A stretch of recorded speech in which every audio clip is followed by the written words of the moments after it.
Yo, welcome Flyfers. So before we jump into the video, I wanted to make a big shout out and big thank you to all of you that we have reached the 400 subscriber mark. Big thanks. And while we did reach this goal, I did check the analysis and I found out that more than 90% of the viewers are not subscribed to the channel. So if you like me producing this content, please consider subscribing, because it is a lot of work getting all those data together, testing it all out without having actual access to a test server. So if you appreciate my work, please consider subscribing. So now let's jump right into the Ringmaster. Today we're going to take a basic look what an AoE Ringmaster is going to be played like. We will take a look at what sets he's using, which weapons, which skills, what kind of playstyles there are, what kind of tips and tricks I can give you. And yeah, let's just start with what a Ringmaster actually is. So once you are level 15, you will become an assist. Getting an assist is based on a job change quest, and there will be a first and a second job change, and I will provide you with guides for both of those. So just be a bit more patient. Once you are level 60, you will be able to turn into a Ringmaster, and the Ringmaster is basically the support character of Live Universe. And it is using a stick with which it can do AoE damage, heal, buff and support himself, but also mates that are in a group with him. And what are important, so you get a general idea what stats you need to look out for if you are a Ringmaster. For an AoE Ringmaster, as for any other AoE class, stamina and HP percent is really important to increase your health, so you're able to tank a lot of mobs. Your damage will come based on intelligence, and we already said that you're using a stick to cast, for example, heal, and the higher your cast time is, the faster you can cast this skill, for example, so this is useful as well. And similar to the AoE Knight, melee block is one of the best attributes that you can look for, because it will basically nullify the damage of the mobs you are tanking to a certain percent.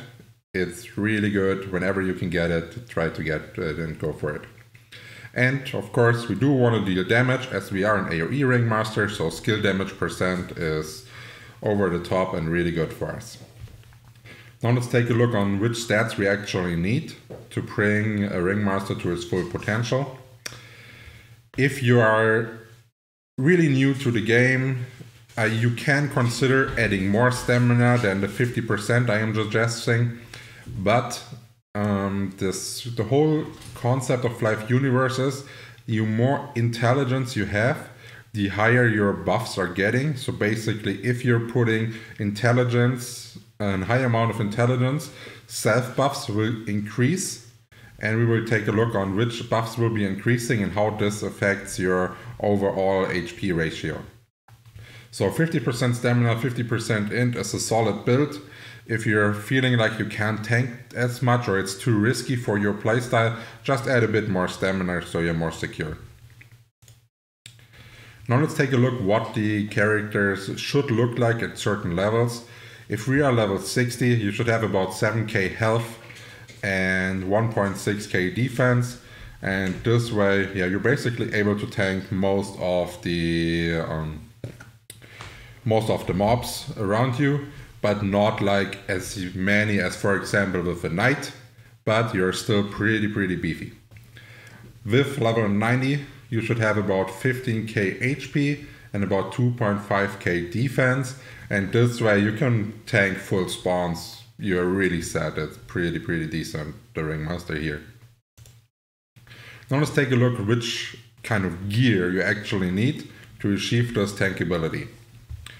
With the Ringmaster early on, since you're AoE, I would recommend not going for like green sets or whatsoever. Just use the parts that have the highest defense pre-level 60. And then once you hit level 60, you should try to work your way up to Assurance set, because this is giving us some basic stuff. It's giving you SDR int for a bit more damage and better buffs. And the HP restoration compared with the max HP make it a pretty good tank set early on.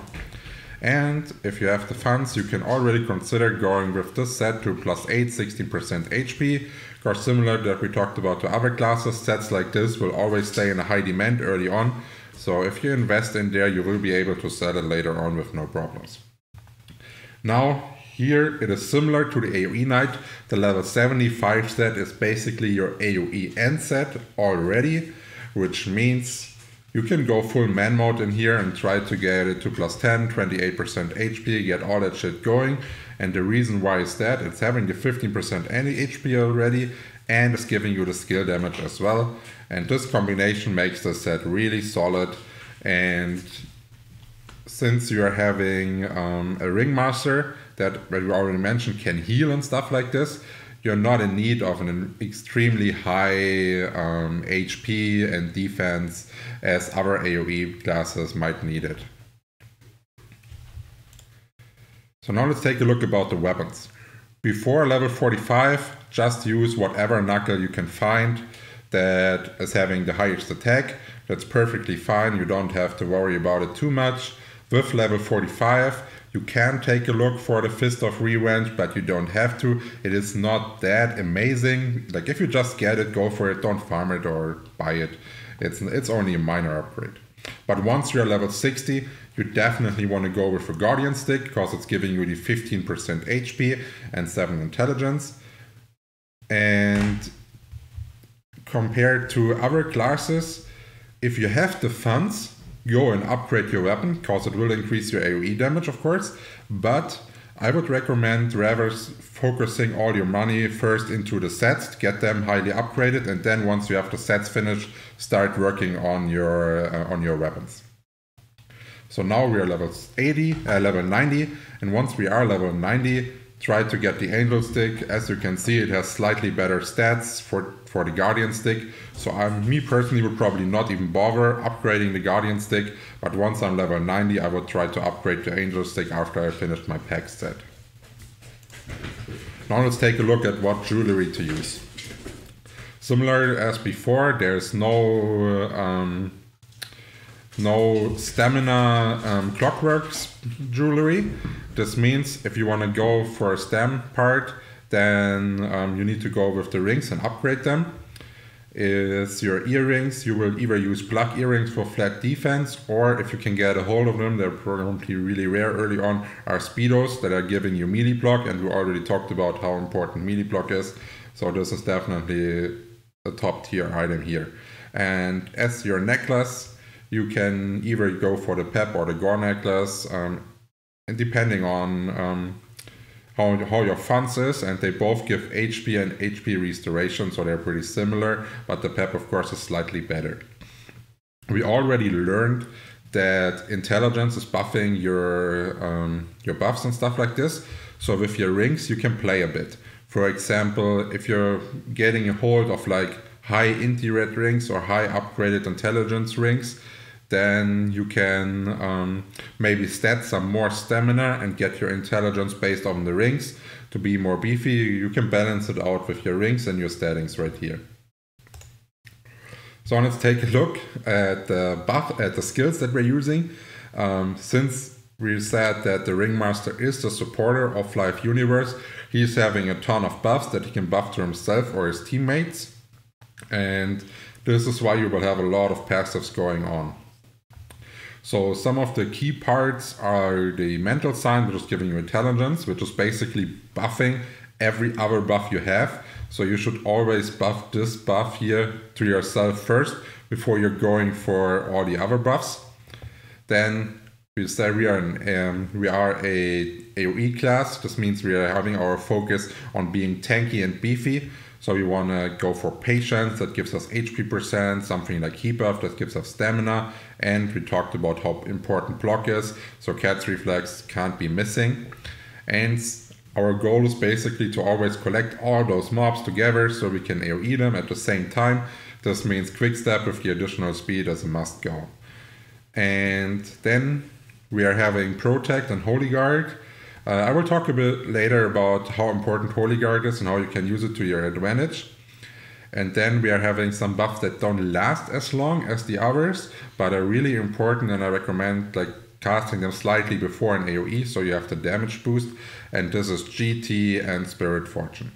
It will give you an insane boost in your damage, especially since Spirit Fortune is additional damage, and that scales pretty well on your AoE damage. Now let's take a look on what kind of skills you're using to deal damage and when you should go for them.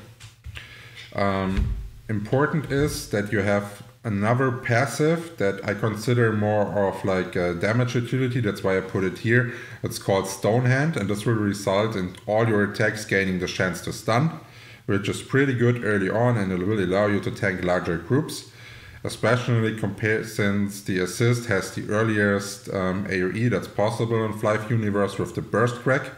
This means you will go full stamina until level 28. Your level 15 to 28 will be a bit slow, but once you are level 28 you can start AoEing already and you're pretty set. And which makes the AoE so strong of Assist and Ringmaster is actually the prevention skill. Here it says target recovers HP when it reaches below a certain point. This certain point is 10% of your HP. So for example, you have 6k HP. If you fall below 600 HP, you will immediately regenerate. And why is this 10% range so important? Because this can be overcritted. For example, if an enemy is doing 800 crits and you're all ragging in the 600, it can happen that it overcrits you and prevention is not proccing.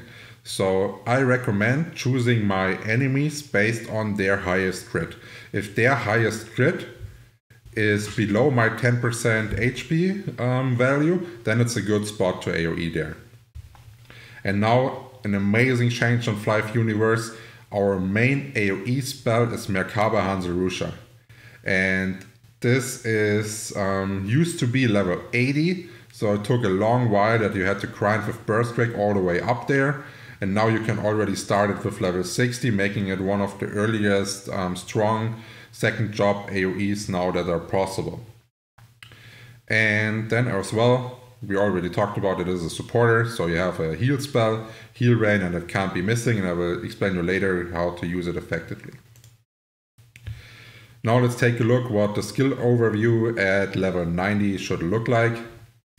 Ringmasters, we already said on all the other classes that we covered that there's always a bunch of skill points left that you can use for other stuff. The Ringmaster is a bit different. Since you have so many buffs and all this kind of stuff, you will have to actually go for a decent skill path to get the maximum out of it. And this is an example what it should look like at level 90. But as we already said, Stonehand and Burst Crack are your early game options here.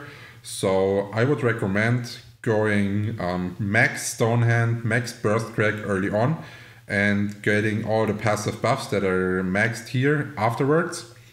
And then at level 60 you will get a free restat, and then you can focus on getting Merkaba to max and keep those at a lower amount. Now let's take a look about some tips and tricks and playstyles, and I will probably mention it in every video. If you want an AoE or a fight, do not use your mouse to double click the mobs. Press the O, search for the attack motion and put it down in your bar. It will give you way easier time. And something else that's really important, also go to your options and turn off auto attack. Because auto attack means after you cast a skill and you have a mob in target, your character will automatically start fighting it with the stick, which is basically not what you want. You want to basically stay still on your spot for AoEing and using different skills and different options. Now I said we're going to talk about Holy Guard and Heal Rain and how they can be utilized in AoEing. Holy Guard will result in crits not doing damage to you. And once you put a huge AoE and you stand still at the first, you will get a major chunk of damage going. This is due to crits and like just the mobs hitting.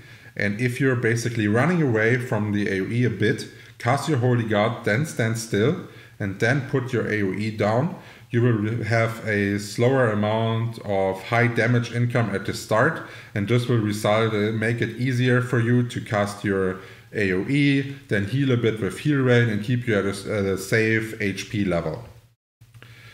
If you want to know how to advanced AoE with the Ringmaster, I will cover this in the advanced guide, because there is an option to even increase your DPS by a bit. Something else that I want to talk about is the ability to use Stone Hand and switching between sticks and knuckles all the time. This means you can put a stick in the bottom of your bar as well as knuckles and shields.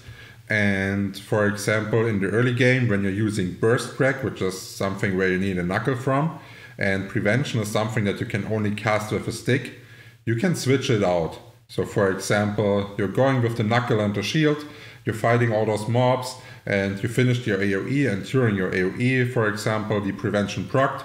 This means you can press 4, switch onto the stick, press 5, go with the Prevention, go for 6, 7 again, and continue your AoE. And you can even do this during your AoEs, just by running a bit far from your AoE, getting a bit of a gap, going with the cast quickly, switching back and going right into it. Yeah, that's basically all you need to know about the AoE Ringmaster, which is, with all the changes in Fly Universe, really fun and amazing. It's having a big good early game, and I just love this class. It's really, really nice. So if you like this video, feel free to subscribe, comment, share, and like. And I see you in the next one. Cheers.